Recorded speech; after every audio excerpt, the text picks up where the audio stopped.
In 2012, I was pregnant with our second child. We had gone to a parenting conference, and all of a sudden, without even having spoken to each other about it, Austin and I were convicted about not doing Santa Claus, which was so weird because we both grew up doing Santa Claus. My mother made Christmas absolutely magical.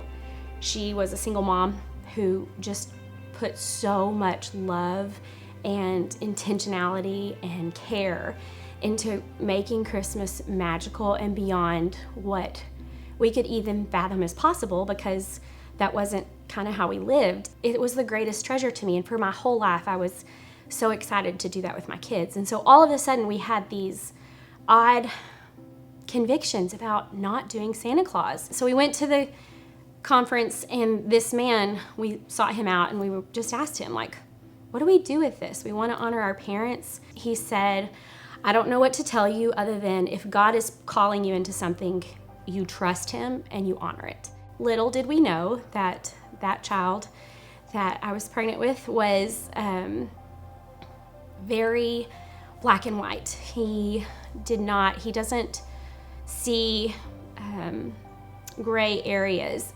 Now, looking back, we can see how the Lord knew that child while he was being formed in my womb, and he knew exactly how he was being created, and he put this conviction in us because lying to him, or it wouldn't even be lying, but to him it would be lying.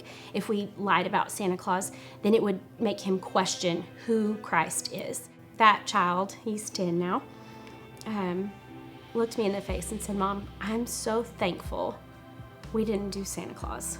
And that blew my mind. That started our dive into Advent, and it's changed our lives. And I can say that with complete joy.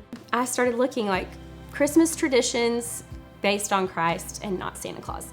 And so I found Advent, and we had this Bible, the Jesus Storybook Bible, and I loved it because every single story just reflects back to Jesus. It's a children's Bible. So I found a template for these ornaments, little hand-sewn ornaments, and every day for Advent, this would start December 1st, and you would open a package, you would read a story, you'd open up a little gift, and it would have an ornament, and the ornament would match the picture in the Bible for that day of reading. Out of that grew this ministry, and I think the biggest thing that we've taken away from it is that the Lord was fighting for that child in our personal convictions before we ever actually knew his personality, or we ever actually knew who he was, because of that one tiny little scared, obedient yes. We have this beautiful ministry and family project, and it doesn't just start happening in December for us anymore. Now it starts in June, or even at the first of the year when we're starting to pray through families to bless them with.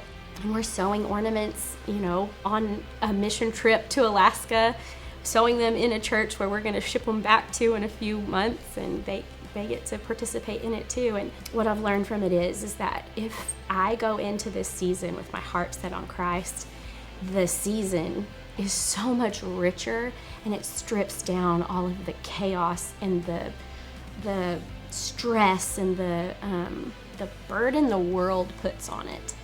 It takes that away, and then I can look at it and go, oh, this is so refreshing. We are giving away 15 sets this year. The last few years we've given 15 sets. We start sewing in June. My boys stamp all the bags. We start praying through a list. We'll add them to our little list each year, and it's just been the sweetest blessing for our family and for all the people that we get to do it with. And we get messages every year of them pulling their ornaments out, and it's just the sweetest treasure.